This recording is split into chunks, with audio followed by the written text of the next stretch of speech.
Good morning. It's time for our daily devotion. Today we are in Matthew chapter 16.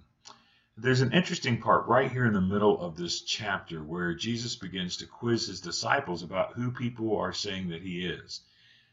He's asking, what's the word on the street? Who are people saying that I might be? And some say, well, maybe John the Baptist come back from the dead, maybe Elijah, some other prophet. We probably don't have the totality of the answers here.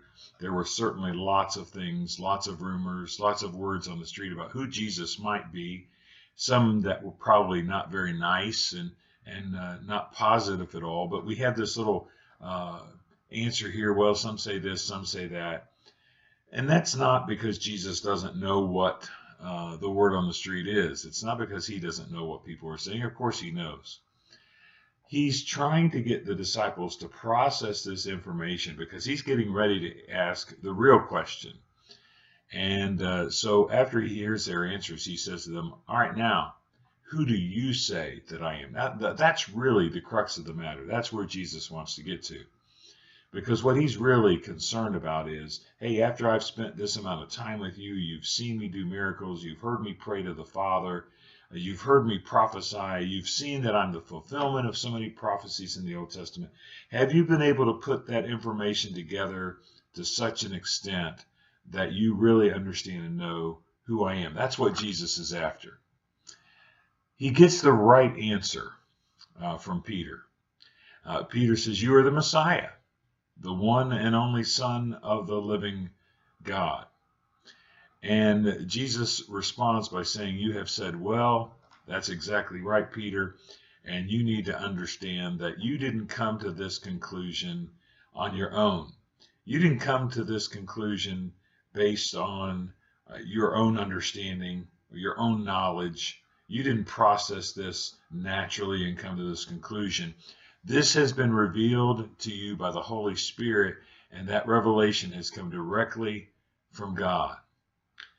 Now, let me take this little bit of a story and try to morph it into and synthesize it with what we've been studying on Sunday mornings, recognizing Jesus. What this is really all about is the fact that Peter's eyes have been opened a bit. They're not open all the way yet. He's going to fail. He's going to fall. He's going to make some bad decisions here in a few weeks, a few months. But his eyes have been partially opened by the Spirit so that he is at least beginning to recognize Jesus for who he is. And Jesus tells us something very important here.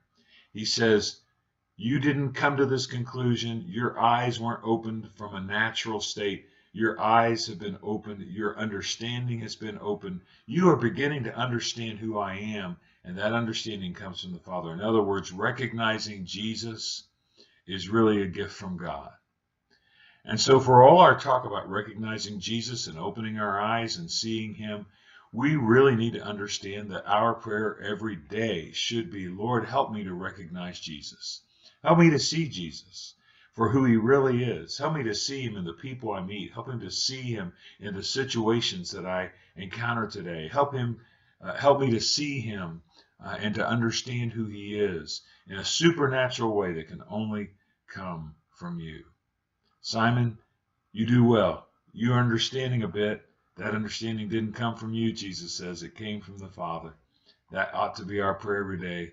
Father, help me to see Jesus, to understand who Jesus is, to understand all that that means, all the ramifications of that in my life.